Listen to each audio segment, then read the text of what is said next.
त्यांनी आपल्याची मान ग्रहण करावे।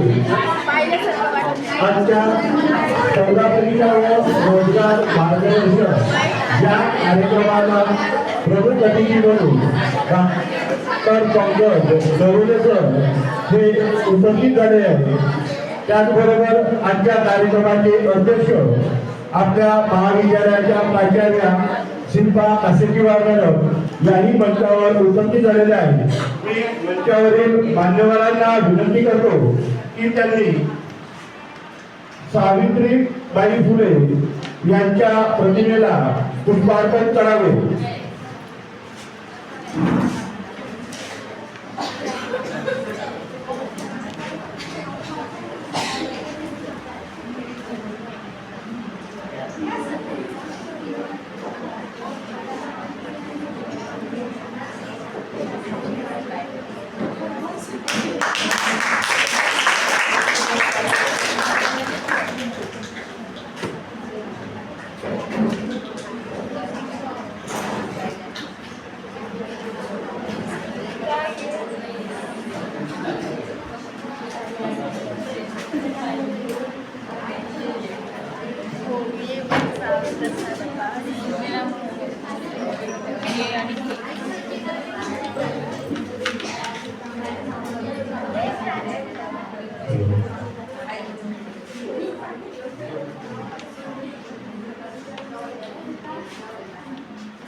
मी मान्यवरांना विनंती करतो की त्यांनी मंचावर आपलं स्थान ग्रहण करावे। दीप प्रज्वलनानंतर आपण कार्यक्रमाच्या स्वागताकडे वळतो आहे। आजच्या स्पर्धा परीक्षा व रोजगार मार्गदर्शन या कार्यक्रमाचे अध्यक्ष कासेकीवार मॅडम यांचे स्वागत पलक साखरे करतील अशी मी तिला विनंती करतो।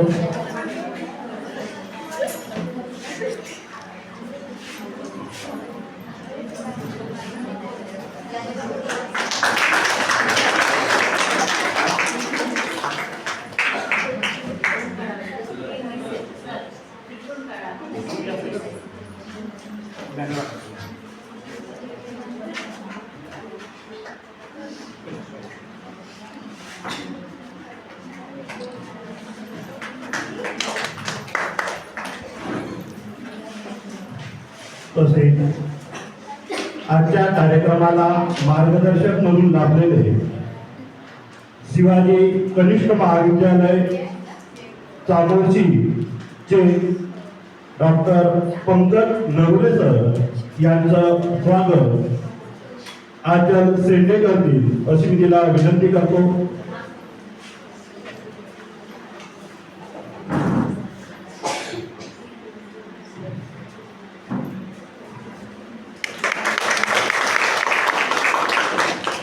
तसेच सरांना यावर्षी महाराष्ट्र शासनाचा आदर्श शिक्षक पुरस्कार प्राप्त झालेला आहे आणि सर सामाजिक कार्यात अग्रेसर असून संकल्प फाउंडेशन गडचिरोली या संस्थेत काम करतात आणि त्यांना आदर्श शिक्षक पुरस्कार मिळणं हे आपल्या चामोर्शी शहरासाठी एक गौरवाची बाब आहे आणि म्हणून आमच्या महाविद्यालयातर्फे छोटासा सत्कार सरांचा करण्याचे ठरविले आहे। मी आमच्या महाविद्यालयाच्या प्राचार्या कासेकीवार मॅडम यांना अशी विनंती करतो की शाल श्रीफळ देऊन मॅडम सरांचे स्वागत करावं।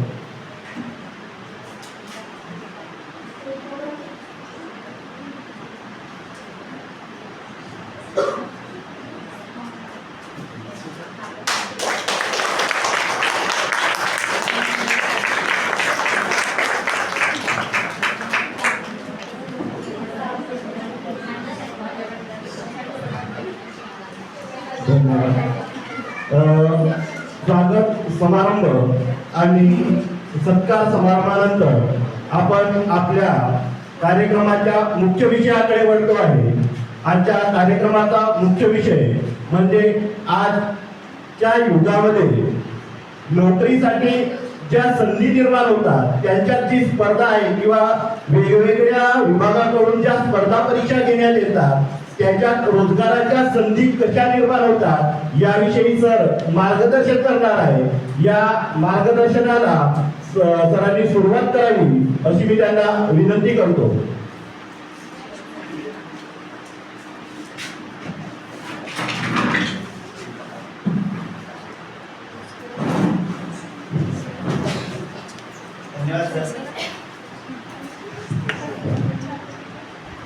सन्माननीय विद्यापीठावर विराजमान आजच्या कार्यक्रमाच्या सन्माननीय अध्यक्ष शिल्पा मॅडम,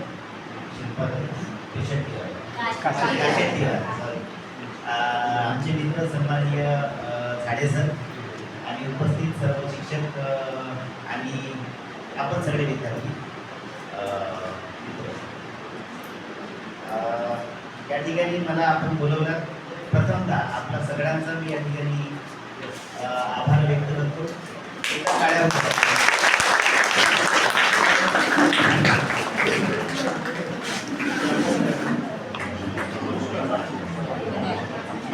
मला असं वाटते आपण सगळे बऱ्यापैकी माझे विद्यार्थी आहात इथे। हाय हॅलो हाय हॅलो आहात ना सगळे? आहेत सगळे। आमच्या भविष्यभानच्या शिबिरामध्ये असलेले मुलं सुद्धा मुली सुद्धा इथे आहे ना। भविष्यभान नावाचा एक शिबिर घेतलेला होता गेल्या वर्षी, आपण दरवर्षी घेतो आणि शिबिरार्थी सुद्धा इथं मला दिसतात। त्याचा एक विशेष मला आनंद झाला का आमचे शिबिरार्थी सुद्धा इथे आहेत। मला या ठिकाणी जे आपण बोलवलं, माझा या ठिकाणी जो कौतुक केला त्याबद्दल मी विशेष आभार मानतो। राष्ट्रीय सेवा योजना च्या माध्यमातून व्यक्तिमत्व विकास आणि करिअर मार्गदर्शनाचा हा जो कार्यक्रम या ठिकाणी आयोजित केलेला आहे, या कार्यक्रमाला मी एकच सांगेन की एक 500 कविता आहे। तुम्ही सगळे लोक तरुण आहात, मला याची गरज नाही तशी। 500 कविता आहे। कवी पाश अवतार सिंग सिंधू असा म्हणतो की मेहनत की लूट खतरनाक नहीं होती, मेहनत की लूट खतरनाक नहीं होती, पुलिस के डंडे खतरनाक नहीं होते, अगर इस दुनिया में कुछ खतरनाक अगर होता है तो आपके सपनों का मर जाना। तुमची स्वप्न जर मरत जर असतील तर यापेक्षा या जगामध्ये खतरनाक असं काहीच नसते म्हणून पाश। आणि हे जे आपलं शिक्षण नेमकं कशासाठी आहे, आपण शिकतो कशासाठी, काय आहे शिक्षणाचा पर्पज, काय शिक्षणाची संकल्पना काय आहे? तर आम्हाला बीएड मध्ये एक सांगितलं गेलेलं होतं की वर्तनामध्ये झालेला इष्टतम बदल म्हणजे शिक्षण, वर्तनामध्ये झालेला इष्टतम बदल। मग जर आमच्या वर्तनामध्ये जर इष्टतम बदल होत असेल तर त्याला खऱ्या अर्थाने शिक्षण म्हणतात। आपल्या अवतीभोवती अनेक उदाहरणं घडतात, आपल्या अवतीभोवती अनेक प्रसंग घडतात। करमचंद नावाचा तरुण दक्षिण आफ्रिकेमध्ये जातो, रेल्वेच्या डब्यामध्ये बसतो। ऐका ताई, ऐकून तर घे, जाऊ दे नंतर होईल, ऐक नंतर आपण लिहू। करमचंद नावाचा तरुण दक्षिण आफ्रिकेमध्ये जातो, रेल्वेच्या डब्यामध्ये बसतो, रेल्वेचे सैनिक येतात, गोरे सैनिक येतात, त्याला ढकलून दिलं जातं, त्याला हाकलून दिलं जातं। या प्रकारची घटना जर करमचंदच्या आयुष्यामध्ये जर घडली जर नसती तर या देशाला महात्मा गांधी मिळालाच नसता। घटना क्रमांक 2, ज्योतिबा नावाचा तरुण पुण्याच्या एका लग्न समारंभामध्ये जातो, लग्न असतो ब्राह्मण समाजातला, बहुजन समाजातला माणूस इथं आला कसा म्हणून त्याचा अपमान केला जातो, त्याला हाकलून दिला जातो, त्याला ढकलून दिलं जातं। या प्रकारची घटना जर माझ्या ज्योतिबाच्या आयुष्यामध्ये जर घडली जर नसती तर या देशाला सामाजिक चळवळीचा प्रणेता महात्मा ज्योतिबा फुले मिळालाच नसता।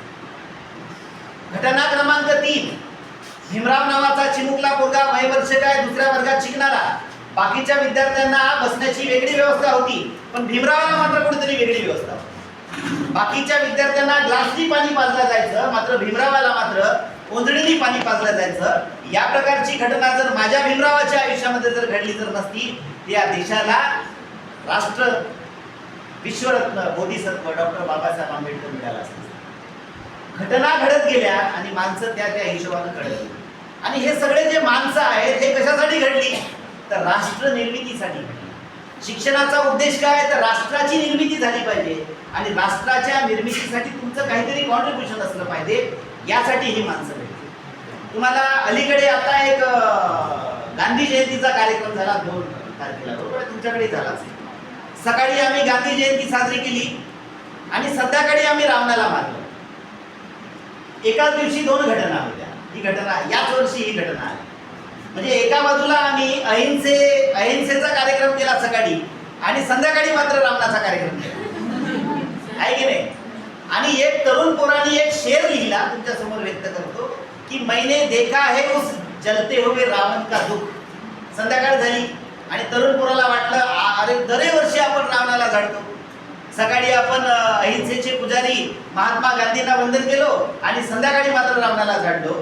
तर रावणाला जाळताना त्या तरुण पोराच्या मनामध्ये अशी कल्पना आली की मैंने देखा है उस जलते हुए रावण का दुःख. वो सामने खड़ी भीड़ से बार बार पूछ रहा था कि आप में से कोई राम है क्या, आप में से कोई राम है क्या, आप में से कोई राम. म्हणजे राम मला कुठं दिसत नाही आहे, राम मला कुठं दिसत नाही, सगळे रावणच आहे. आणि जाळतो कोणाला? रावणच रावणाला जाळतो, आहे ना. म्हणून मग राष्ट्रसंत तुकडोजी महाराज असे म्हणतात की कितने रावण के हाथ में काटू और कितने लंकाओं को मैं जलाऊं, कितने रावण के हाथ में काटू और कितने लंकाओं को मैं जलाऊं, पग पग रावण पग पग लंका, कितने राम कहां से मिले, कितने राम कहां से. एवढे राम मी आणायचे कुठून? अरे घराघरामध्ये रावण तयार होत आहे. आता अलीकडची घटना आहे, काश्मीरमध्ये असिफा नावाच्या 7 वर्षाच्या पोरीवर 17 लोक बलात्कार करतात आणि मंदिराच्या गाभाऱ्यामध्ये. मॅडम, 7 वर्षाच्या पोरीवर 17 लोक मंदिराच्या गाभाऱ्यामध्ये बलात्कार करतात. मग देवावर सुद्धा क्वेश्चन तयार होतो की देवा आहेच का रे जीवन गाभाऱ्यात तरी किमान. आता आमची मणिपूर नावाची घटना घडली, गेल्याच वर्षी घडली. भारत हा असा, मणिपूरची घटना घडली, भर चौकामध्ये झिंड काढली नग्न मुलीसमोर. म्हणजे मुलीसमोर बापासमोर बलात्कार केला जातो, भावासमोर बलात्कार केला जातो आणि नग्न धिंड काढल्या जाते. आणि तरीही आमच्या भारतातले लोक, आम्ही फक्त व्हिडिओ शूटिंग करतो आणि तरीही आम्ही म्हणतो आम्ही भारताचे लोक, भारताचे एक सार्वभौम, भारत माझा देश आहे, सारे भारतीय माझे बांधव आहे, माझ्या देशावर माझं प्रेम आहे. फक्त रोज प्रार्थना म्हणण्यासाठी, रोजच प्रार्थना म्हणतो. शिवाजी महाराजांनी एकच प्रार्थना केली, स्वराज्याची निर्मिती करायची आहे आणि आयुष्यभर पाडली. आम्ही रोजच प्रार्थना म्हणतो, एकही दिवस पाडला. ही आमच्या खऱ्या अर्थानं शोकांतिका आहे. आणि म्हणूनच या सगळ्या गोष्टींचा राष्ट्र निर्मितीसाठी प्रामुख्यानं आपण शिकलं पाहिजे. तुम्हाला एक पिक्चर माहित असेल, शेरशाह नावाचा, माहिती आहे ना? तो किती चलिये तू किती चलिये, कोण आहे त्याच्यामध्ये हिरोईन? हिरोईन कोण आहे त्याच्यात? कियारा आम्हाला बरोबर माहिती आहे ना, कियारा आम्हाला बरोबर आहे. त्याच्यामध्ये विक्रम बत्राचं कॅरेक्टर आहे. कारगिलचं युद्ध होतं आणि त्याच्यापूर्वी विक्रम बत्रा सुट्टीवर आपल्या घरी आलेला होता. पिक्चर एकदा परत पहा, सुंदर पिक्चर आहे. विक्रम बत्रा सुट्ट्यांवर घरी आलेला होता आणि विक्रम बत्रा असा मित्रांच्या भेटीला गेलेला आहे आणि एक ट्रंक कॉल येतो, पिक्चर मध्ये दाखवलेला आहे की विक्रम तुला आत्ताच्या आत्ता यायचंय, तुझ्या सुट्ट्या कॅन्सल झालेल्या. मग शेवटीचं एक भेट म्हणून मित्रांची भेट घ्यायला विक्रम जातो मित्रांकडे आणि एक मित्र असा म्हणतो की विक्रम क्या लौट के आओगे, विक्रम क्या लौट के आओगे. विक्रम बत्रा असा उत्तर देतो, लौट के तो मैं जरूर आऊंगा, या तो तिरंगा लहरा के आऊंगा नहीं तो तिरंगे में लपेट के आऊंगा, लेकिन आऊंगा तो जरूर. हे वाक्य त्या पिक्चर मधलं मला इतकं आवडलं की खतरनाक आहे. आणि आपल्या पोरांमध्ये ती पोटेन्शियल असलं पाहिजे, ती क्वालिटी असली पाहिजे. तुम्हाला भगतसिंग सगळ्यांना माहिती आहे. मी तुम्हाला एंटरटेनमेंट करायला अजिबात आलेलं नाही, ठीक आहे? मी तुम्हाला एंटरटेनमेंट अजिबात करायला आलेलं नाही. मी तुम्हाला या देशातल्या नामवंत विद्यापीठ सांगायला, या देशातले नामवंत विद्यापीठ कुठली आहेत आणि त्याच्या स्कॉलरशिप कोणती आहे. आणि एकदा आता मॅडमकडे सांगितलेलं होतं की आपल्याला प्रेझेंटेशन करायचं एक दिवस, या देशातल्या डेव्हलपमेंट सेक्टरच्या फेलोशिप सांगायच्या आहे ना. तुम्हाला भगतसिंग नावाचा व्यक्ती माहिती आहे. भगतसिंगांना जेव्हा फाशी झाली, फाशीच्या संध्याकाळी फाशी घोषित झाली आणि उद्या तुला फाशी द्यायची आहे भगत. आणि भगतनी काय करावं? भगत रात्रभर पुस्तक वाचतोय लेनिनचा आणि सकाळी उठल्याच्या नंतर जल्लाद येतो, दरवाजा ठोकतो की चल तुला फाशीची वेळ झालेली आहे. आणि तो त्या जल्लादाला असं म्हणतो की थांब, थोडा वेळ थांब, 1-2 मिनिटं थांब, शेवटचा पान वाचायचा आहे.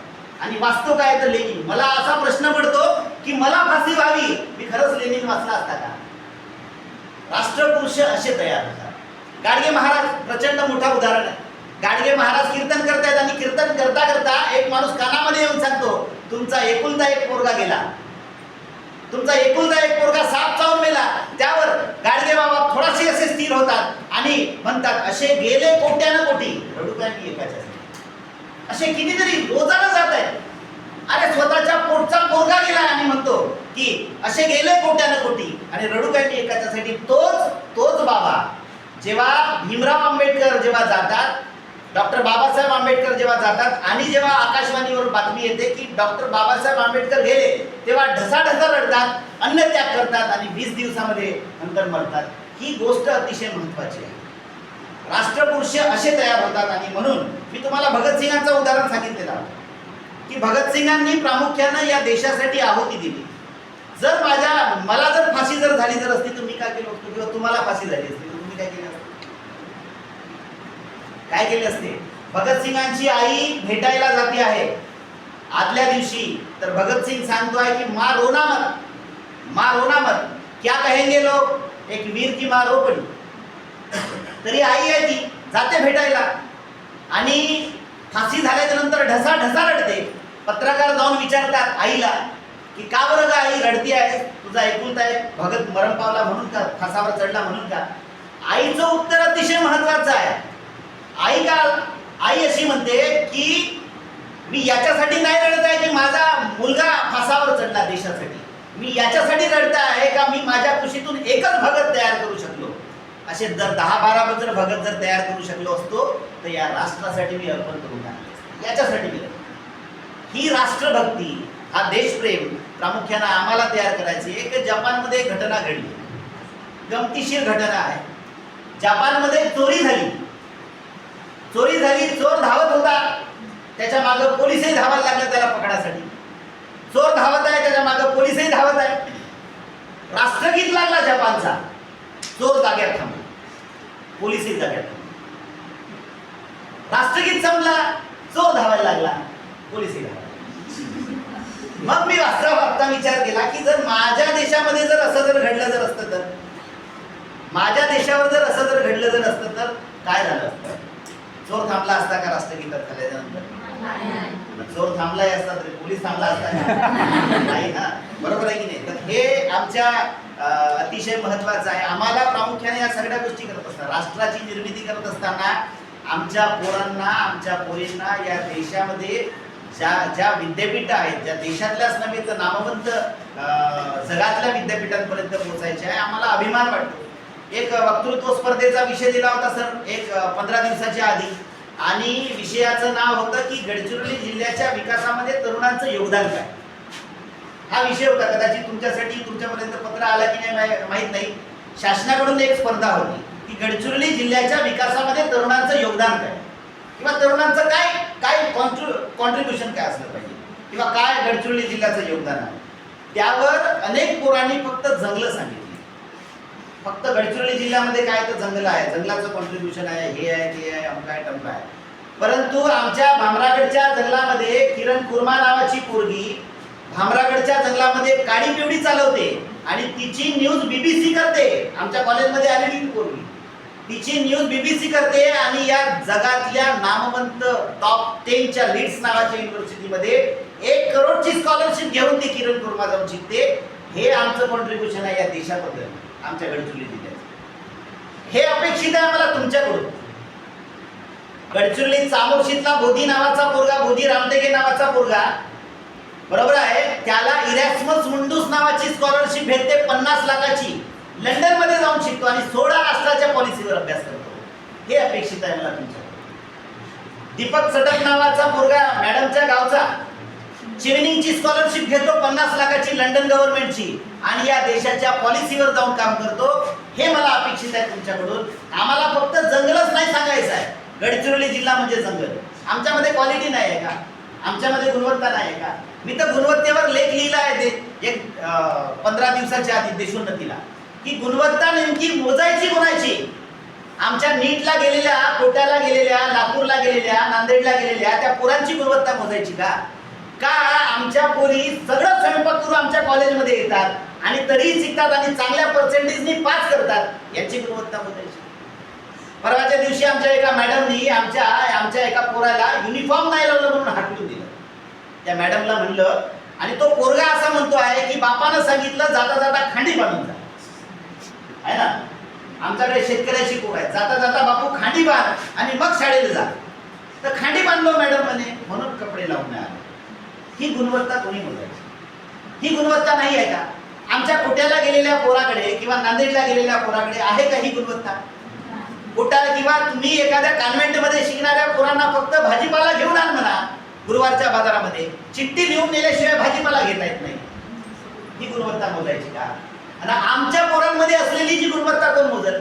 सकाळी उठल्या उठल्या झाडझूड करते पोरगी, भांडे घासते, कपडे घासते, आणि एवढं सगळं करून मग पुन्हा शाळेला येते, आणि तरीही चांगल्या पर्सेंटेजने पास करते आणि देशाच्या विकासामध्ये कॉन्ट्रीब्युशन करते. ही आमची गुणवत्ता कोण मोजायची? फक्त तुम्ही त्यांची गुणवत्ता मोजा. कोट्याला गेलेल्या आताही पोरी झोपलेली आहे. कोट्यातल्या पोरी 3 वाजताचा क्लास आहे म्हणून 2 वाजेपर्यंत झोपतात, पुन्हा पुन्हा झोपतात, काहीच कष्ट नाही करत. त्यांची गुणवत्ता सरकार मोजते, आमच्या पोरींची गुणवत्ता कोण मोजत? ही गुणवत्ता खऱ्या अर्थानं मोजली पाहिजे. आमच्या पोरींमध्ये क्वालिटी आहे, परंतु मार्गदर्शनाचा मात्र कुठेतरी अभाव आहे. आणि त्यामुळं प्रामुख्यानं श्रीमंती आणि गरिबीची दरी प्रचंड मोठ्या प्रमाणामध्ये वाढत चालली आहे. ही गोष्ट अतिशय महत्त्वाची. कुठेतरी श्रीमंती अधिक श्रीमंती आहे आणि गरीब अधिकच गरीब होत आहे. आणि चामोर्शी तालुका जो आहे ना, हा त्याचा एक उत्तम उदाहरण. आपल्या गडचिरोलीचे सगळे तालुके मी फिरले, पण प्रचंड श्रीमंती या चामोर्शी तालुक्यामध्ये आहे. प्रचंड श्रीमंती म्हणजे गडचिरोली जिल्ह्याला उभा उभा खरेदी करून टाकल एवढे 2-4च लोक आहेत चामोर्शी तालुक्यामध्ये. इतकी श्रीमंती या चामोर्शीमध्ये भरलेली आहे. आणि सगळ्यात जास्त गरिबी सुद्धा चामोर्शीमध्ये. मी जेव्हा खेड्यापाड्यामध्ये ऍडमिशनला जेव्हा फिरतो तेव्हा मला प्रचंड गरिबी दिसते. इतकी गरिबी आहे की पराकोटीची गरिबी आहे.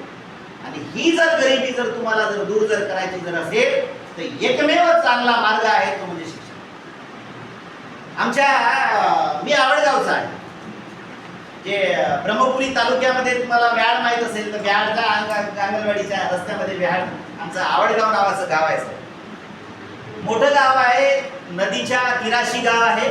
आणि मी उन्हाळ्याच्या सुट्ट्यांमध्ये गावाकडे गेलो होतो तर एक 0MH02 नावाची एक गाडी आली अशी लंबी. बस स्टँडला चहा प्यायला गेलो होतो आणि गाडीचा असा काच खाली उतरला आणि खेळणाऱ्या पोरांना म्हणे, अरे इकडे येणे म्हणे, आवडगाव कुठं आहे? कार आवडगावातच आहे. कार आवडगाव पटकन जितायची कार आहे आवडगावातच. आणि कारवाला विचारते, हवे रे म्हणे आवडगाव कुठं आहे? ते पोरं असे म्हणते, दादा सिद्धे जा, डायरेक्ट 10 किलोमीटर जा म्हणते, डायरेक्ट. आणि तिथून राईट मारा म्हणते, वडगाव येईल म्हणते. वडगावच्या नंतर डायरेक्ट आवडगाव. गाडी गेली समोर. मी त्या पोरांना म्हणलो, काऊन रे खोटा बोलल्या? पैसेवाले लोक आहेत म्हणे, जातील तर येतील ना म्हणे. ही गोष्ट आपल्याला गंमत वाटत आहे आता, परंतु याच्यावर जेव्हा आपण विचार केला की असं का होत, का चीड तयार होत आहे श्रीमंतांबद्दल, आमच्या गरीब सर्वसामान्य पोरांना. घटना क्रमांक 2, एक गेल्या वर्षी एक घटना आलेली होती पेपरला की मुंबईमध्ये एका माणसानी पार्किंगला असलेल्या सगळ्या गाड्यांच्या काचा दनादन फोडत. उभारी घेतला, उभारी समजते ना, उभारी घेतला ना, दन काचा फोडतच तिला एवढे. पोलिसांनी त्याला पकडलं आणि पोलीस त्याला विचारतात, काऊन रे फोडलास? तो असा म्हणतो, माझ्याकडे तिकीटसाठी पैसे नाही आणि हे एसीच्या हवेमध्ये हिंडतील, फोडल्या म्हणे काचा. फोडल्या म्हणजे इतका प्रामुख्यानं परिणाम होत आहे. आता एक 15 दिवसाच्या आधी रविवारच्या बाजारामध्ये एका माणसाने 500 रुपयाची मटण घेतली, ऍक्टिवाला अटकवली, सामान घ्यासाठी उतरला ना, पिशवी द्या. या घटना का बरं घडत आहेत? कारण श्रीमंती आणि गरिबीची दरी प्रचंड मोठ्या प्रमाणामध्ये वाढत चाललेली आहे.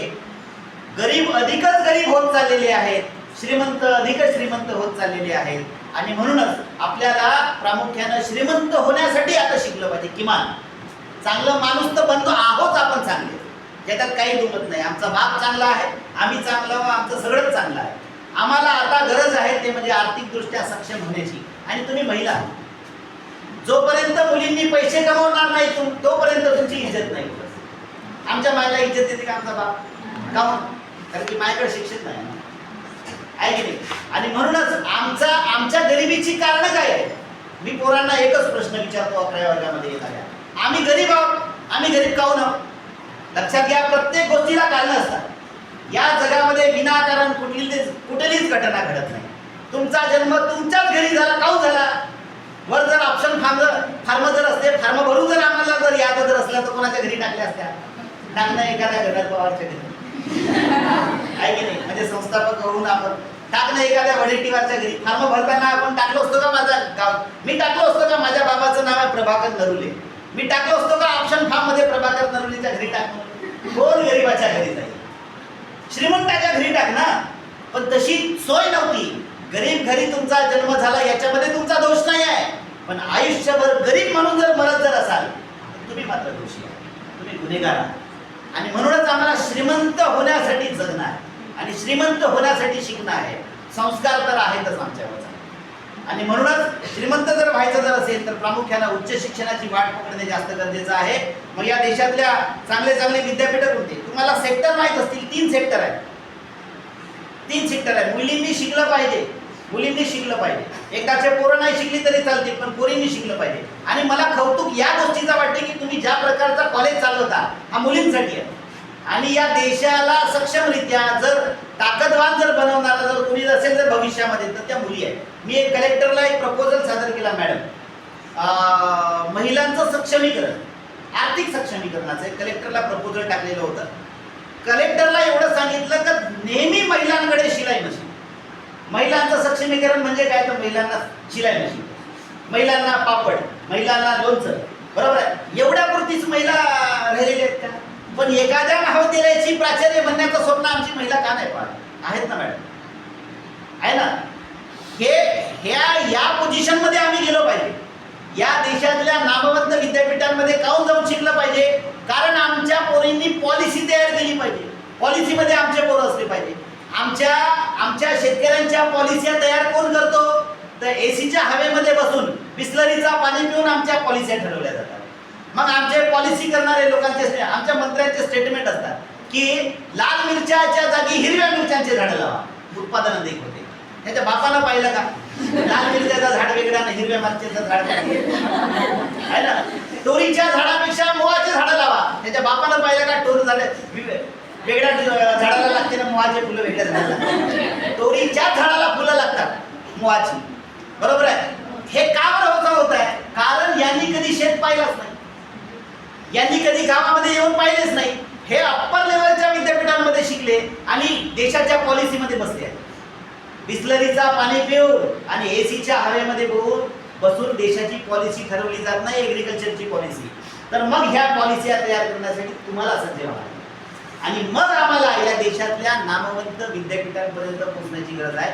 मॅडमला मी विचारलेलं होतं की स्पर्धा परीक्षांवर एखादा सेशन झाला तर मॅडम म्हणाल्या नाही. मग मला तुम्हाला सेक्टर सांगायचे आहे. 3 सेक्टरमध्ये जॉब आहे आपल्याला. एक आहे गव्हर्नमेंट सेक्टर, दुसरा आहे प्रायव्हेट सेक्टर, ज्या कंपन्या आहेत रॉयल मेटल, टाटा, बिर्ला, अदानी, अंबानी, आणि तिसरा आहे डेव्हलपमेंट सेक्टर. या 3 सेक्टरमध्ये प्रचंड मोठ्या प्रमाणामध्ये जॉब आहे. आता गव्हर्नमेंट सेक्टर म्हणजे कोणता? आता UPSC, MPSC, पोलीस भरती, अमका टमका, ह्या तुम्हाला माहिती आहे गव्हर्नमेंट सेक्टरचे जॉब. आता गव्हर्नमेंट सेक्टरमध्ये राज्यसेवा आहे. MPSCचा पॅटर्न माहिती आहे. 3rd इयरला कोणा तिथं आठ वर्गाला BAच्या 3rd इयरला कोणा. ओके, तर MPSCचा ठरलेला पॅटर्न आहे राज्यसेवा, ग्रुप ब आणि ग्रुप सी. राज्यसेवामध्ये deputy collector, DYSP, deputy C, या 3 अप्पर लेवलच्या पोस्ट आहेत, बरोबर आहे. Deputy collector, DYSP, deputy C हे 3 अप्पर लेवलच्या पोस्ट आहेत. त्याच्या खाली हजारो पोस्ट आहेत आणि त्याच्यानंतर शेवटची पोस्ट येऊन थांबते ते म्हणजे नायब तहसीलदार. राज्यसेवेमध्ये नायब तहसीलदार सगळ्यात बॉटमची पोस्ट आहे. आलं लक्षात? Deputy collector, DYSP, deputy C. त्याच्यानंतर जर आपण जातो ग्रुप बी कडे, तर ग्रुप बी मध्ये PSI, STI, SO, SR या 4 पोस्ट आहेत. त्याला कंबाईन म्हणतो आपण, कंबाईनची परीक्षा. पोरांच्या तोंडातून कदाचित ऐकतही असाल, कंबाईन द्यायची आहे, कंबाईन द्यायची आहे. MPSC मधला ग्रुप ब चा काम आहे, म्हणजे सेकंड परीक्षा आहे. आणि त्याच्यानंतर आहे ग्रुप सी, कर सहाय्यक किंवा कर निरीक्षक आणि महसूल सहाय्यक असे 2 पद आहेत. तर हा MPSC चा ठरलेला पॅटर्न. आता जर MPSC जर आम्हाला जर करायचं जर असेल तर आम्ही आर्थिकदृष्ट्या दुर्बल आहोत, आम्हाला फंडिंगची गरज आहे, आम्हाला पैशाची गरज आहे. ठीक आहे सर, तुम्ही या सगळ्या गोष्टी सांगत आहात, पण पैसे कुठे आहेत सर? आमच्याकडे पैसे नाहीत ना. तर पैसे देण्यासाठी सुद्धा सरकारने व्यवस्था केलेली आहे. तुमच्या जातीनिहाय फंडिंग एजन्सीला तुम्ही जर समजा ओबीसी कॅटेगरीतले जर असाल तर तुमच्यासाठी महाज्योती आहे. महाज्योतीच्या साईटवर जा. ओबीसी कॅटेगरीच्या मुलांसाठी महाज्योती फंडिंग करते. वर्ग 9वी ते पूर्ण PhD पर्यंतचा सरांना माहिती आहे, सरांनी कदाचित ती स्कॉलरशिप घेतलेली असाल. महाज्योती ओबीसीच्या पोरांना तुम्हाला जे काही शिकायचं असेल, तुम्हाला इंजिनिअरिंग करायचं आहे, तुम्हाला मेडिकल करायचं आहे, तुम्हाला MPSC करायचं आहे, तुम्हाला UPSC करायचं आहे, तुम्हाला पोलीस भरती करायचं आहे, तुम्हाला नर्सिंग करायची आहे, तुम्हाला काय शिकायचं आहे ते फक्त सांगा.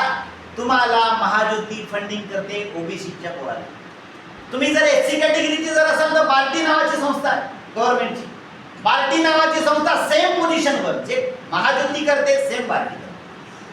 तुम्हाला पोलीस भरती करायची आहे, नर्सिंग करायची आहे, मिलिटरीमध्ये जायचं आहे, UPSC करायचं आहे, MPSC करायचं आहे, ग्रुप बी करायचा आहे, ग्रुप सी करायचा आहे, काही करायचं आहे, नीटला जायचं आहे, JEE ला जायचं आहे, वर्ग 9वी ते PhD पर्यंतचा पोस्ट डॉक पर्यंतच्या सगळ्या एज्युकेशनसाठी तुम्हाला बार्टी मदत करते SCच्या विद्यार्थ्यांना.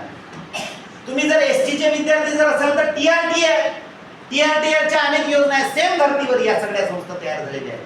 तुम्हाला जे काही करायचे असेल UPSC, MPSC, बँकिंग सुद्धा, या सगळ्या परीक्षेसाठी TRTA आदिवासी विद्यार्थ्यांना फंडिंग करण्याचं काम करत असते.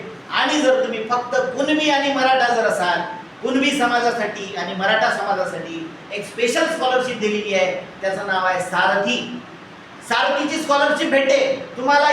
याच्यातल्या कुठल्याही परीक्षा जर द्यायच्या जर असत्या तर प्रामुख्यानं सारथी तुम्हाला फंडिंग करण्याचं काम करते. आताच त्याची जाहिरात आलेली आहे PhD साठी, पण बाकीच्या सगळ्यांसाठीच असते. त्याची जाहिरात कधी येते? एप्रिल-मे मध्ये फॉर्म भरायचे असतात, एक्झाम फॉर्म.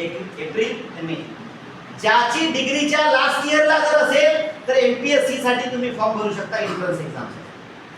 बरोबर आहे. आणि प्रामुख्यानं UPSC जर तुम्हाला जर करायचं जर असेल, UPSC 1,58,000 रुपयाची फंडिंग आहे. कुठले? तुम्हाला सारथी, बार्टी, महाज्योती या सारख्या संस्थांची 1,58,000 रुपये थेट तुमच्या खात्यामध्ये जमा होतात. आणि होतात, मी हे माणसं पाहिलेली आहेत. सरांना कदाचित ती स्कॉलरशिप असेल. MPSC मध्ये 1,22,000ची तुम्हाला स्कॉलरशिप आहे. 1,22,000 रुपये MPSC साठी तुम्हाला सारथी, बार्टी, महाज्योती नावाच्या संस्था तुमच्या अकाउंटला टाकतात. तुम्हाला कंबाईन जर करायचं जर असेल, आता तुम्हाला कंबाईन सांगितलेल्या होत्या, PSI, STI, SO यासारख्या जर परीक्षा जर द्यायचं जर असतील तर 1,12,000 रुपये तुमच्या खात्यामध्ये गव्हर्नमेंट टाकते. पण हे शोधते कोण ना? हे शोधते कोण? आम्हाला कियारा माहिती आहे, बरोबर आहे, आम्हाला बाकीच्या हिरोईनी माहिती आहे, परंतु त्या जातीनिहाय फंडिंग एजन्सी आहेत, त्या फंडिंग एजन्सी आम्हाला माहिती नाही. म्हणून आमच्या पोरींनी आता किमान इथून घरी गेल्याच्या नंतर जातीनिहाय स्कॉलरशिप शोधा. जर एखादी पोरगी SC जर असेल तर तिनं बार्टी शोधा, एखादी पोरगी जर ST जर असेल तर तिनं TRTA शोधा, एखादी पोरगी जर OBC जर असेल तर त्यांना महाज्योती शोधा, आणि एखादी पोरगी जर कुणबी आणि मराठा जर असेल तर तिनं सारथी शोधा. पहिल्यांदा या सगळ्या साईटला जाऊन व्हिजिट द्या, तर खऱ्या अर्थानं आम्हाला आमचा शिक्षणाचा उद्देश होईल आणि खऱ्या अर्थानं आपण शिक्षण घेऊ. या सगळ्या गोष्टी पाहत असताना उच्च शिक्षणातल्या नव्या संधी पाहणे आपल्याला गरजेचं आहे. आपल्याला नेहमी MPSC माहित आहे, किमान आपण ऐकलेलं आहोत, MPSC ऐकलेली आहे सर, UPSC ऐकलेली आहे सर, पोलीस भरती माहित आहे. आमच्या करिअरच्या संधी आम्हाला नेमक्या कोणत्या माहित आहे? तर लक्षात घ्या, खूप कर्मचाऱ्याची पोरं काय करतात, JEE नीट ठरलेला पॅटर्न, बरोबर आहे सर. कर्मचारी म्हणला त्याच्या पोरीला, आमच्या सगळ्या मास्तराचे पोरं JEE नीट. कुठ्याला? कुठं आहे सर पोरगी? तर कुठ्याला आहे. कुठं आहे? नांदेडला. कुठं आहे? नागपूरला आहे, लातूरला आहे. ठरलेलं आहे सगळ्या मास्तरांच्या, सगळ्या कर्मचाऱ्यांच्या पोरी किंवा पोरं कुठं जातात? JEE नीट ठरलेला पॅटर्न. थोडेसे आमच्या कास्तकारातले किंवा मिडल उत्पन्नधारक जर असतील तर ते थोडेसे UPSC ला जातात, MPSC ला जातात. थोडासा हुशार जर पोरगा जर असेल आणि आमचा सगळा लाटच्या लाट जाते पोलीस भरती. गडचिरोलीमध्ये एकही लायब्ररी खाली नाही आहे आता. माझी स्वतःची गडचिरोलीमध्ये लायब्ररी आहे. सरांना माहित आहे, चाणक्य नावाची चाणक्य अभ्यासिका आणि स्पर्धा परीक्षा मार्गदर्शन केंद्र, आम्ही तिथं शिकवण्याचं काम करत असतो. 93 सीटर अभ्यासिका आहे, 93 सीटर पॅक आहे आणि सगळेच्या सगळे पोरं पोलीस भरतीचे. आमचा लाटच्या लाट गडचिरोली आता आरक्षित आहे पोलीस भरती. आणि नाही जर पोलीस भरती करतात ज्यांची उंची कमी आहे त्या जातात नर्सिंग, ठरलेला विषय. एवढंच करिअर आहे आमचं. याच्या पलीकडे करिअर काय तर माहीतच नाही. पण करिअर करत असताना आम्हाला चांगले चांगले कोर्सेस माहीत असणे गरजेचं आहे. मी लिहून आणलेले आहे काही कोर्सेस, लक्षात राहत नाही म्हणून.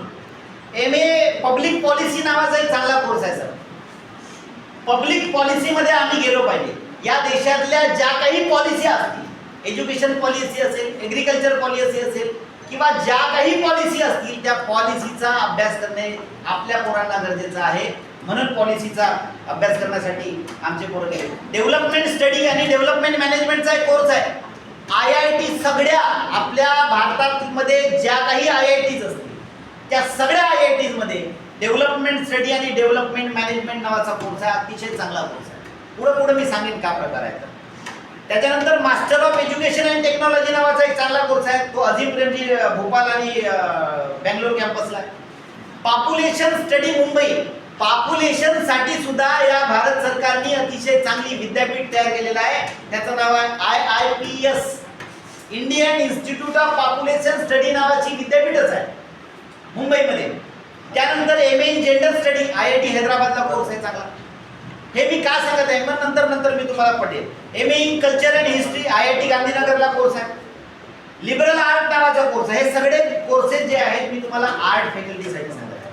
तुम्ही सगळे कला शाखेतील मुली आहेत का सायन्सच्या? सगळे कलासाठी. Liberal art, MA in conflict management नावाचा एक चांगला कोर्स आहे.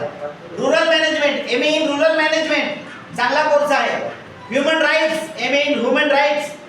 MA इन डिझास्टर मॅनेजमेंट, आपत्ती व्यवस्थापनासारखा अतिशय चांगला कोर्स प्रामुख्यानं 30 हैदराबाद, 30 तुळजापूर, 30 मुंबईला आहे. MA इकॉनॉमिक्स जर तुम्हाला जर द्यायचं असेल, जाम नावाची परीक्षा असते. किती लोकांना जाम माहिती आहे? जाम. तुम्हाला जर या देशामध्ये IIT आणि NIT ला जर MA मास्टर जर करायचं जर असेल तर तुम्हाला एक जाम नावाची परीक्षा द्यायला लागते. ही जाम नावाची परीक्षा जर तुम्ही जर दिली तर तुम्ही या देशाच्या, आता बऱ्याचशा लोकांना असं वाटते की IIT म्हणल्याच्या नंतर सर टेक्नॉलॉजी फक्त तिथं बीच करले जाते. आमच्या बऱ्याचशा शिक्षकांना सुद्धा याबद्दल संभ्रम आहे. IIT म्हणल्याच्या नंतर IIT मध्ये कोण जाते सर? तर फक्त इंजिनिअरिंग करायला जातात. पण IIT मध्ये ह्युमॅनिटीज नावाचा डिपार्टमेंट आहे, याच्याकडे आम्ही दुर्लक्ष करतो. नागपूरला VNIT आहे. नागपूरला कधी जर जाल तर VNIT ला भेट द्या.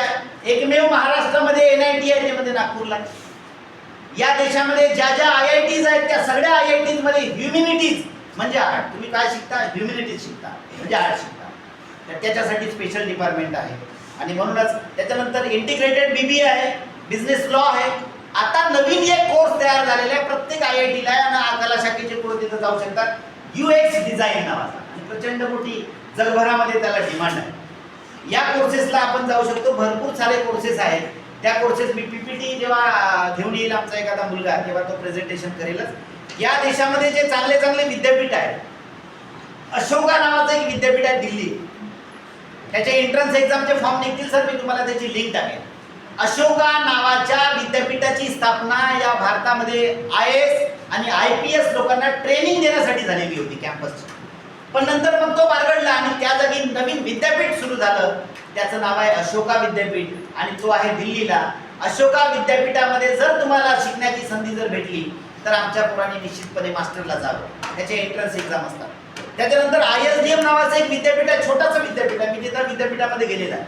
हे जे सगळे विद्यापीठ आहेत हे सगळ्या विद्यापीठांमध्ये मी जाऊन पोहोचलेला आहे. ISDM नावाचं एक नोएडा नावाचं एक शहर आहे, दिल्लीपासून अगदी 25 किलोमीटरवर. त्या नोएडा नावाच्या शहरामध्ये एक छोटंसं विद्यापीठ आहे ISDM. कला शाखेचे पोरं विशेष करून त्या ISDM मध्ये जाऊन शिकू शकतात. त्याचा प्लेसमेंटचा रेशो आहे 15 लाखापर्यंतचा प्लेसमेंट आहे. 6 लाखापासून तर 15 लाखापर्यंतचा प्लेसमेंट म्हणजे जॉब. बरोबर आहे. ISDM मध्ये जर 2 वर्षाचा कोर्स तुम्ही जेव्हा करता तेव्हा ISDM तुम्हाला प्लेसमेंट देऊन पाठवते. कला शाखेच्या पोराला 6 लाखापासून तर 15 लाखापर्यंतचा जॉब देण्याचं काम ISDM करते सर. माझे 2 विद्यार्थी ISDM चे स्टुडंट आहेत. आपल्या गडचिरोलीचा एक अभय पेंदाम नावाचा पोरगा ISDM मधून पास आउट आहे आणि आता फार मोठ्या डेव्हलपमेंट सेक्टरमध्ये काम करत आहे. अजीम प्रेमजी नावाचं एक विद्यापीठ आहे. आता त्याची परवाच्या दिवशी ॲडव्हर्टाईज झालेली आहे. ज्या विद्यार्थ्यांना 3rd इयरला असतील आणि त्याला या देशातल्या अजीम प्रेमजी नावाचं विद्यापीठामध्ये जाऊन जर शिकायचं जर असेल, आमच्या शिवाजी ज्युनियर कॉलेजच्या गेल्या वर्षी 10 विद्यार्थ्यांनी आम्ही अजीम प्रेमजीला पाठवलेलं आहे. अजीम प्रेमजीचे 2 कॅम्पस आहेत. तुम्हाला विप्रो नावाचं ब्रँड माहित असेल. विप्रो नावाची कंपनी आहे, त्याचा फाउंडर आहे अजीम प्रेमजी. अजीम प्रेमजींनी स्वतःच्या नावाचं विद्यापीठ सुरू केलेलं आहे. डिग्रीच्या पोरांना 19 लाख रुपयाची स्कॉलरशिप देते स्वतः अजीम प्रेमजी. माझ्या 10ही पोरांना अजीम प्रेमजीची स्कॉलरशिप आहे विप्रोची.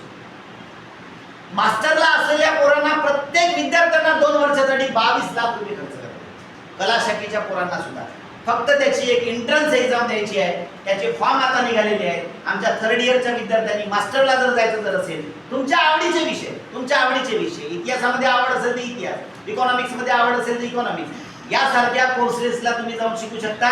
फक्त तिथं शिकून अजीम प्रेमजी विद्यापीठ थांबत नाही, तर तुम्हाला प्लेसमेंट सुद्धा देते. प्रत्येक पोराला 100% प्लेसमेंट. तुम्ही या सगळ्या विद्यापीठांच्या गुगलला सर्च मारा, सगळे विद्यापीठ तुम्हाला प्लेसमेंट देऊनच पाठवतात. म्हणून या विद्यापीठांमध्ये आपण गेलो पाहिजे. Tata institute of social science, आता परवाच्या दिवशी आमच्या 2 मुली Tata institute of social science Tuljapur कॅम्पसला सेटल झाल्या. Tata institute of social science social सेक्टरमध्ये ही विद्यापीठ 1932 ला स्थापन झाली आणि या भारतातली सगळ्यात नामवंत विद्यापीठ तीच आहे, Tata institute of social science. या विद्यापीठामध्ये गेल्याच्या नंतर आपल्या पोरींना सहजच प्लेसमेंट भेटते. 4 वर्षाची डिग्री आहे.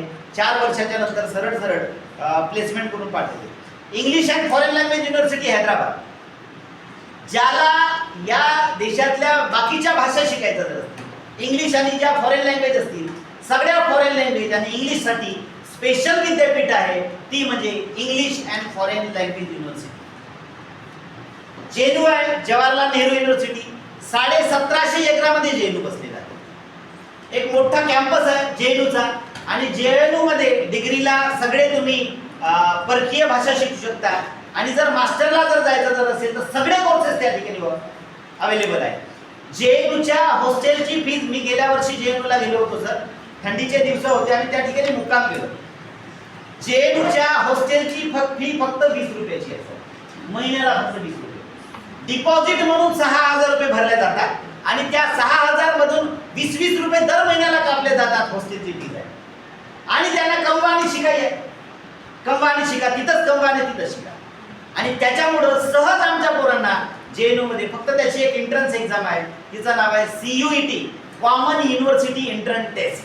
तर त्या परीक्षा देणं अपेक्षित आहे. या देशामध्ये ज्याप्रमाणे नवोदय विद्यालयाची निर्मिती झाली, नवोदय विद्यालयामध्ये हुशार पोरं असतात, त्याप्रमाणे डिग्रीच्या पोरांना किंवा मास्टर, ज्याला डिग्रीचे विद्यार्थी असतील त्याला मास्टर जर करायचं जर असेल तर या देशामध्ये सेंट्रल युनिव्हर्सिटीज आहे, केंद्रीय विद्यापीठ, आणि केंद्रीय विद्यापीठांमध्ये सुद्धा आमचे पोरं जाऊ शकतात. या देशामध्ये 47 केंद्रीय विद्यापीठ आहेत, त्या केंद्रीय विद्यापीठांपर्यंत आमची पोरं जाऊ शकतात.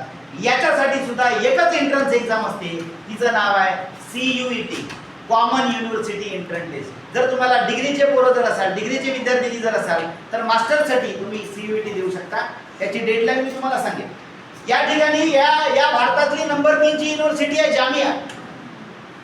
Jamia Islamic university. याचं नाव जरी इस्लामिक जरी असलं तरी पण आमच्या हिंदू पोरांना सुद्धा या विद्यापीठांमध्ये प्रवेश मिळतो. 50% जागा ह्या हिंदू समाजासाठी किंवा इतर समाजासाठी आणि 50% जागा मुस्लिम समुदायासाठी आहे. या देशाची तगडी युनिव्हर्सिटी आहे नंबर 3 ची जामिया इस्लामिक युनिव्हर्सिटी. तिथं सुद्धा आमचे पोरं जाऊ शकतात. त्याच्यानंतर आहे अलीगढ मुस्लिम युनिव्हर्सिटी, ही सुद्धा एक चांगली युनिव्हर्सिटी आहे. BHU, Banaras Hindu university. जर तुम्हाला डिग्रीच्या नंतर जर रिसर्चमध्ये जर आवड जर असेल तर बनारस हिंदू युनिव्हर्सिटीमध्ये तुम्ही जाऊन ॲडमिशन घेऊ शकता. नॅशनल लॉ युनिव्हर्सिटी आहे NLU, या नॅशनल लॉ युनिव्हर्सिटीमध्ये तुम्हाला जर डिग्रीच्या नंतर LLB जर करायची जर असेल तर नॅशनल लॉ युनिव्हर्सिटीची एक एंट्रन्स एक्झाम आहे, ती एक्झाम देऊन तुम्ही या NLU मध्ये ऍडमिशन घेऊ शकता. नागपूरमध्ये नॅशनल लॉ युनिव्हर्सिटी आहे. त्याच्यानंतर बाबासाहेब भीमराव आंबेडकर युनिव्हर्सिटी आहे, IIM आहे, इंडियन इन्स्टिट्यूट ऑफ मॅनेजमेंट. नागपूरला IIM आहे. कधी काळी जर सरांना सांगायचं आमची टूर काढा म्हणून, इकॉनॉमिक्स मध्ये फार मोठ्या संधी आहे तिथं IIM ला. आमच्या 12वीच्या पोरांना आम्ही घेऊन गेलेलो होतो. इंडियन इन्स्टिट्यूट ऑफ मॅनेजमेंट यासाठी सुद्धा तुम्ही शिकू शकता. महेंद्र नावाची कंपनी आहे, त्याची सुद्धा एक सेपरेट विद्यापीठ आहे, महिंद्रा युनिव्हर्सिटी हैदराबाद. आता एक अलीकडे तुम्हाला अंबानी माहीत असतील तर अंबानीची एक स्वतंत्र राजस्थानमध्ये प्रचंड मोठी युनिव्हर्सिटी तयार होत आहे, ती सुद्धा अतिशय महत्त्वाची आहे. चाणक्य युनिव्हर्सिटी आहे, चाणक्य युनिव्हर्सिटी मॅनेजमेंटसाठी अतिशय फेमस आहे. इंडियन इन्स्टिट्यूट ऑफ पॉप्युलेशन आहे, IIPS नावाची. शिवनागर नावाची एक युनिव्हर्सिटी आहे. आपली एक बल्लू वाकडी नावाचं गाव आहे, तिथली एक शारदा दुगुनलावार नावाची माझी विद्यार्थी आहे. यावर्षी ती शिवनागरची स्टुडंट आहे. एकूण जवळपास 26 लाखाची स्कॉलरशिप त्या पोरीला 2 वर्षासाठी भेटलेली आहे. ही स्कॉलरशिप आहे शिवनागर युनिव्हर्सिटीची. शिवनागर नावाचा उद्योगपती आहे आणि त्याच्या नावाची एक विद्यापीठ आहे. मिरिंडा ही अतिशय महत्त्वाची विद्यापीठ आहे मुलींसाठी, स्पेशली मुलींसाठी. एक मिरिंडा, तुम्हाला आयुषी सिंग नावाची एक IAS ऑफिसर होती आता आपल्याकडे, आता त्या बदलून गेल्या. आयुषी सिंग मॅडम दिल्लीमध्ये मिरिंडा नावाच्या विद्यापीठाची स्टुडंट राहिलेली आहे. मिरिंडा नावाचं विद्यापीठ दिल्लीमध्ये छोटासा विद्यापीठ आहे, पण ते स्पेशली मुलींसाठी आहे. CUET अंतर्गत या विद्यापीठामध्ये ऍडमिशन घेतली जाते. पण या विद्यापीठांबद्दल सांगण्याचा तात्पर्य आहे, यावर्षी मिरिंडानी एका विद्यापीठाने, छोट्याशा विद्यापीठाने 22 IAS आणि IPS ऑफिसर तयार केले. 22 IAS एकट्या विद्यापीठातली आहे मिरिंडा. त्याच्यामुळे मुलींसाठी ही स्पेशल विद्यापीठ आहे. मुलींनी याचा विद्यापीठाची एंट्रन्स एक्झाम दिली पाहिजे. नवगुरुकुल नावाचं एक विद्यापीठ आहे. आपली बोरी नावाचं गाव आहे, बोरी लखमापूर बोरी, त्या गावची एक प्रतीक्षा नावाची आपली पोरगी, ती नवगुरुकुल हिमाचल प्रदेशला दिली. आता हिमाचल प्रदेश बरोबर आहे. आपल्या गडचिरोली जिल्ह्यातल्या मी 3 पोरींना नवगुरुकुल हिमाचल प्रदेशला पाठवलं. फुल स्कॉलरशिप आहे. तुम्हाला माहित असेल जिथं क्रिकेटच्या मॅचेस होतात, इंटरनॅशनल मॅचेस होतात बरोबर आहे. धर्मशाळा नावाचं गाव आहे, वर आहे. धर्मशाळेमध्ये स्पेशल विद्यापीठ आहे नवगुरुकुल, आणि पूर्ण फुल स्कॉलरशिप देते मुलींसाठी आणि मुलांसाठी. त्या ठिकाणी आपल्या 3 पोरी शिकत आहेत. यासारख्या विद्यापीठांमध्ये आपली पोरं गेली पाहिजे हे अपेक्षित आहे. आता एक तुमच्या स्वार्थाचा एक विषय सांगतो. डिग्रीचे जे पोरं जर असतील, आता सगळ्याच पोरांना काही उच्च शिक्षण गरजेचं नाही किंवा ते होतही नाही. बऱ्याचशा मुलींना घरचा प्रॉब्लेम आहे, घरून जाऊ देत नाही. तर भारतामध्ये असे करोडो फेलोशिप्स आहेत. फेलोशिप म्हणजे काय, स्कॉलरशिप नाही. स्कॉलरशिप वेगळा प्रकार आहे आणि फेलोशिप नावाचा एक वेगळा प्रकार आहे. कमवा आणि शिका, तिथंच कमवा तिथंच शिका. तर तुम्हाला माहित असेल या देशामध्ये डेव्हलपमेंट सेक्टर आहे. डेव्हलपमेंट सेक्टरच्या प्रचंड स्कॉलरशिप आहे, फेलोशिप आहे. या फेलोशिप कोणती आहे, गांधी फेलोशिप आहे. 2 वर्षाची फेलोशिप आहे. आपल्या चामोर्शीमध्ये गांधी फेलो फिरत असतील. एज्युकेशन आणि हेल्थवर काम करणारी ही फेलोशिप आहे. 25,000 रुपये दर महिन्याला ही फेलोशिप देते. दर महिन्याला 25,000 रुपये. डिग्रीच्या 3rd इयरच्या पोरांनी याचे फॉर्म तुम्ही भरू शकता. महाराष्ट्रामध्ये सुद्धा, गडचिरोलीमध्ये सुद्धा हे फेलो आहे. तुम्हाला जर गडचिरोलीमध्ये जर राहून जर काम जर करायचं जर असेल तर गांधी फेलोशिपला तुम्ही अर्ज करू शकता. 25,000 रुपये दर महिना आणि 2 वर्षाच्या नंतर तुम्हाला प्लेसमेंट. 1.5 लाख रुपये मोठी रक्कम देऊन तुम्हाला प्लेसमेंट करतात गांधी फेलोशिप. माझे 2 विद्यार्थी गांधी फेलोशिपला आता आहेत. टीच फॉर इंडिया, जानेवारी आणि फरवरी या 2 महिन्यामध्ये याचे फॉर्म निघतात. शिक्षणावर, एज्युकेशनवर काम करते टीच फॉर इंडिया. 30,000 रुपये दर महिन्याला आहे आणि 12,000 रुपये घरभाडा, अशी ही फेलोशिप आहे. या फेलोशिपला 3rd इयरच्या विद्यार्थ्यांनी फॉर्म भरू शकता. SBI यूथ इंडिया फेलोशिप आहे. SBI स्टेट बँकेची स्वतःची एक फेलोशिप आहे. ती फेलोशिप तुम्हाला 70,000 रुपये दर महिन्याला देते. 13 महिन्यासाठी हा कोर्स आहे. 13 महिन्यासाठी 70,000 रुपये SBI युथ फेलोशिप तुम्हाला भेटते, याचे सुद्धा फॉर्म मार्च महिन्यामध्ये निघतात, हे सुद्धा तुम्ही भरू शकता. गुंज सेतू नावाची एक फेलोशिप आहे. तुम्हाला अंशुल गुप्ता नावाचा एक व्यक्ती माहित असेल, त्यांनी ही फेलोशिप लॉन्च केलेली आहे. एप्रिल महिन्यामध्ये त्याचे फॉर्म निघतात. 22,000 रुपये याची स्कॉलरशिप आहे, फेलोशिप आहे, फेलोशिप 22,000 रुपये दर महिन्याला. ओके. लॅम्प नावाची एक फेलोशिप आहे, लॅम्प 23,000 रुपये. पब्लिक पॉलिसीवर काम करायचं. आता फेलोशिप म्हणल्याच्या नंतर काय करायचं आहे सांग? फेलोशिप म्हणल्याच्या नंतर जो तुम्हाला फेलोशिप देतो तो तुमच्याकडून काम करून घेतो. काम करून घेतो म्हणजे धान कापायला नेत नाही, रोवणाला नेत नाही. तुम्हाला ज्या सेक्टरची स्कॉलरशिप असेल, फेलोशिप असेल, त्या सेक्टरमध्ये काम करायला लावते. जसे SBI फेलोशिप जर असेल तर SBIच्या पॉलिसीवर तुम्हाला काम करायला लावते आणि दर महिन्याला तुम्हाला फेलोशिप देते. अजीम प्रेमजी नावाचं एक विद्यापीठ आहे, त्याचं सुद्धा फाउंडेशन आहे 45,000चं.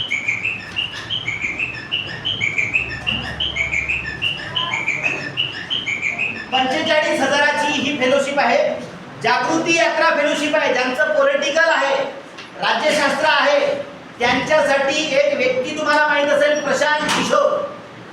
राज्यशास्त्रासाठी प्रशांत किशोर नावाचा जो व्यक्ती आहे, त्याला राजकारणातलं चाणक्य म्हणतो आपण, त्याची स्वतःची फेलोशिप आहे 80,000 रुपयाची. बिहार गव्हर्नमेंट सोबत काम करते. आपल्या महाराष्ट्राची सुद्धा पोरं तिथं जाऊन काम करू शकतात. 80,000 रुपये तुमच्यावर देते दर महिन्याला प्रशांत किशोर. त्याचं नाव आहे जागृती यात्रा फेलोशिप. इलेक्शन कशा लढवायच्या, इलेक्शन कशा जिंकायच्या आणि इलेक्शनच्या कॅम्पेनिंग कशा करायच्या, याच्यासाठी सुद्धा फेलोशिप दिली जाते. मुख्यमंत्री फेलोशिप आहे. मुख्यमंत्री फेलोशिप 2 वर्षाची आहे. 80,000 रुपये फेलोशिप आहे. आपल्या गडचिरोलीमध्ये कितीतरी मुख्यमंत्री फेलो काम करत असतात. डायरेक्टली मुख्यमंत्र्यांसोबत आणि कलेक्टर सोबत काम करण्याची संधी आहे. 80,000 रुपयाची फेलोशिप आहे. यंग इंडिया फेलोशिप आहे. ज्या प्रत्येक देशामध्ये ही फेलोशिप आहे. आपल्या भारतामध्ये यंग इंडिया आहे, यंग पाकिस्तान असेल, यंग अमेरिका असेल, प्रत्येक देशामध्ये ही फेलोशिप आहे. ही फेलोशिप 2 वर्षाची आहे. 80,000 रुपये फेलोशिप आहे. Public policy and action fellowship 75,000 रुपयाची फेलोशिप. मी फक्त वाचून दाखवतो. भूमी फेलोशिप 2 वर्षाची आहे. शिक्षणावर काम करते. 30,000 रुपये फेलोशिप आहे. नेहरू फेलोशिप आहे, पॉलिसीवर काम करते आणि 75,000 रुपयाची फेलोशिप आहे. RBI एच फेलोशिप आहे. रिझर्व्ह बँकेची 50,000 रुपये दर महिन्याला आहे आणि RBIच्या पॉलिसीवर तुम्हाला काम करण्याची संधी आहे. दिल्ली गव्हर्नमेंट फेलोशिप आहे आणि आपल्या भारतामध्ये जो कुंभमेळा झाला त्याची सुद्धा स्कॉलरशिप फेलोशिप निघालेली होती 1 वर्षाची. कुंभ फेलोशिप 50,000 रुपयाची होती. कुंभ मेळाव्याचा सगळा नियोजन करण्याची जबाबदारी त्या Kumbh fellowship. Delhi assembly research सेंटरची 1 लाखाची फेलोशिप आहे. दिल्ली असेंब्ली रिसर्च सेंटर मध्ये सुद्धा 1 लाखाची स्कॉलरशिप आहे. ज्याला पब्लिक पॉलिसीवर काम करण्याची इच्छा असेल त्यांनी ही स्कॉलरशिप घेऊ शकतो. यासारख्या हजारो स्कॉलरशिप मी तुम्हाला सांगू शकतो. माझ्याकडे PPT मध्ये आहे. कोणत्या महिन्यामध्ये स्कॉलरशिप निघतात, फेलोशिप निघतात, कोणत्या महिन्यामध्ये याचे फॉर्म असतात, कोणत्या महिन्यामध्ये याची इंटरव्ह्यू असते, मी तुम्हाला सगळं काही सांगू शकतो. फक्त तुमची इच्छाशक्ती अतिशय महत्त्वाची आहे. इच्छाशक्ती फार महत्त्वाची आहे. आणि मी तुम्हाला वारंवार सांगतो आहे की बदल तेव्हाच होईल जेव्हा तुम्ही शिक्षण घ्याल आणि बदल तेव्हाच होईल जेव्हा तुम्ही क्वालिटी शिक्षण घ्याल. क्वालिटीचं शिक्षण घेणं जास्त गरजेचं आहे. म्हणून आता तुम्हाला या देशातल्या सेंट्रल युनिव्हर्सिटीजकडे किंवा देशातल्या नामवंत विद्यापीठांपर्यंत जाण्याची संधी आहे.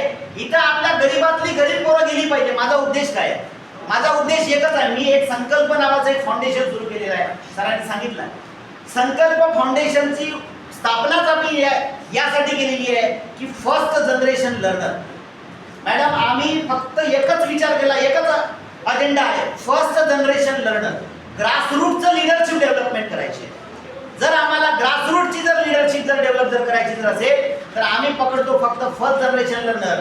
फर्स्ट जनरेशन लर्नर याचा अर्थ असा होतो की ज्याच्या घरापर्यंत कधीच आयुष्यात शिक्षण पोहोचलं नाही, 5,000 वर्षांपासूनचं दारिद्र्य आहे शिक्षणाचं, त्या घरापर्यंत आम्ही शिक्षण पोहोचवतो. आणि आर्थिकदृष्ट्या दुर्बल जर पोरगा जर असेल तर या देशातल्या नामवंत विद्यापीठांपर्यंत पोहोचवण्यासाठी संकल्प फाउंडेशन काम करते आहे. तुम्ही फक्त आर्थिकदृष्ट्या दुर्बल आहात एवढाच तुमचा क्रायटेरिया. तुम्ही फर्स्ट जनरेशन लर्नर आहे एवढाच तुमचा क्रायटेरिया आहे. आणि आमचा अजेंडा एवढाच आहे की या गडचिरोली जिल्ह्यातलं ग्रासरूटची लिडरशिप डेव्हलप करायची आणि या देशाच्या पॉलिसीवर आमची पोरं पाठवायची. जेणेकरून आमच्या एग्रिकल्चरची एज्युकेशनची पॉलिसी आमच्या पोरांनी तयार करावी, हा आमचा अजेंडा आहे. शेवटी बराच तुम्ही आता बोरी झाले असाल है ना. एक कविता आहे, आता सुरू झाला तर रटाळ सांगितली.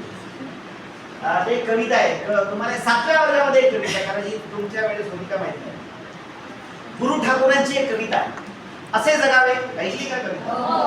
असे जगावे छाताळावर आव्हानांचे लावून अंतर, नजर रोखणी नजरेमध्ये आयुष्याला द्यावे.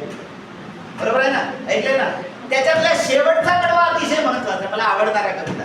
म्हणजे तो असा सुरुवातीला असे जगावे छाताळावर आव्हानांचे लावून अंतर, नजर रोखणी नजरेमध्ये आयुष्याला द्यावे उत्तर, आणि करून जावेच असेही काही दुनिया जाताना, कहीवर यावा जगास साऱ्या निरोप शेवट घेताना, क्षणकठोर त्या काळाचाही क्षणभर व्हावा कातर, नजर रोखणी नजरेमध्ये आयुष्याला द्यावे उत्तर, नजर रोखणी नजरेमध्ये आयुष्याला द्यावे उत्तर. हे अतिशय महत्वाचं, आम्हाला उत्तर द्यायचं आहे. आणि म्हणूनच जाता जाता एक अतिशय सुंदर शेर आहे. शेर सगळ्यांना आवडतात है ना, आवडतात ना. तर तेरे सिसकते हुए चेहरे में एक मुस्कान देखना चाहता. शेवटी ना जाता जाता तेरे आवडला तर टाळ्या वाजवा ना. तेरे सिसकते हुए चेहरे में मैं मुस्कान देखना चाहता हूँ, यकीन कर मैं तेरे कदमों में दुनिया देखना चाहता हूँ. ऐसा बिल्कुल नहीं हुआ होगा कि तेरे आंख में कभी आंसू नहीं आए होंगे, ऐसा नहीं हुआ होगा कि तेरे आंख में कभी आंसू नहीं आए होंगे, लेकिन तेरे बहते हुए अश्क के कतरे में मैं एक तूफान देखना चाहता हूँ, मैं एक तूफान देखना चाहता हूँ.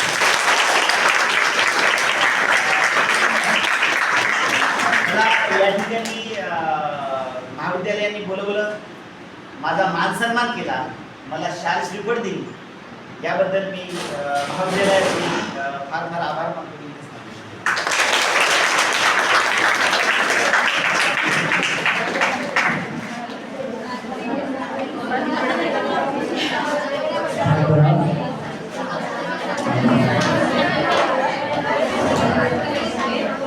थोड्या वेळ शांत राहा. धन्यवाद सर.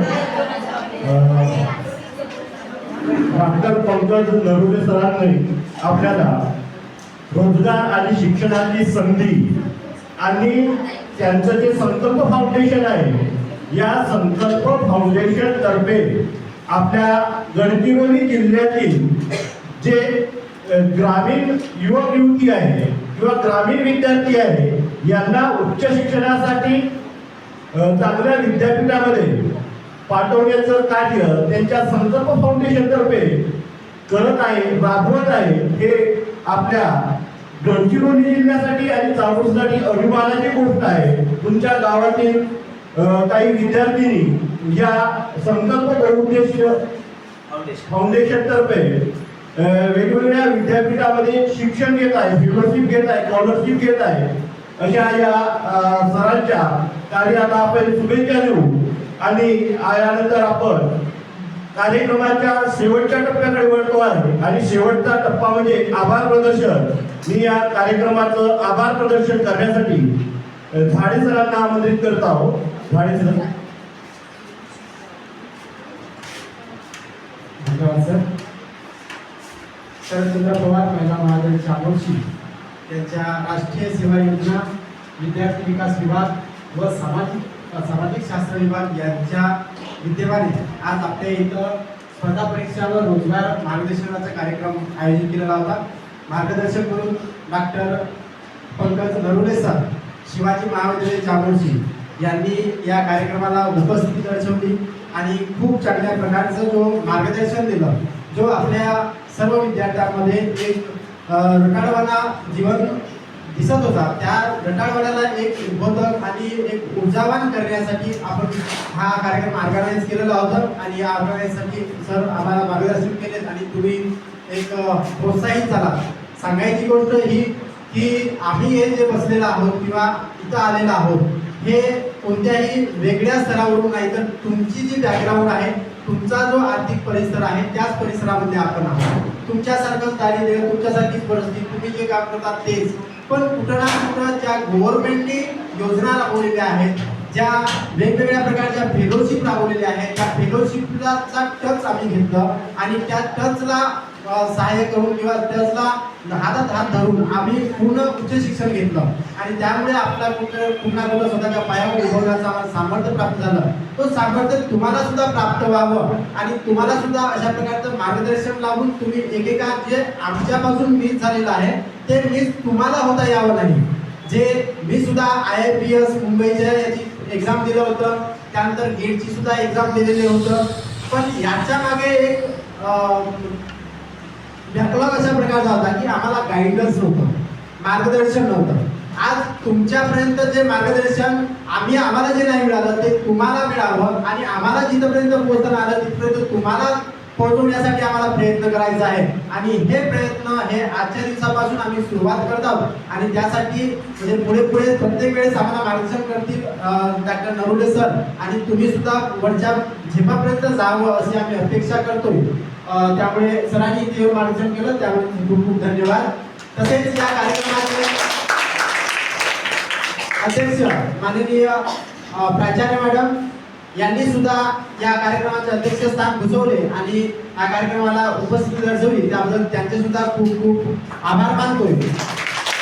आणि हा आजच्या दिवसाचा दुसरा सत्र इथंच संपला असं मी जाहीर करतो आणि यानंतरचा जो सत्र आहे तो किशोरवयीन मुलींचं आरोग्य व त्याच्या आरोग्याशी संबंधित ज्या समस्या आहे त्यासाठी आलेले प्रमुख उपस्थिती सुद्धा आलेली आहे.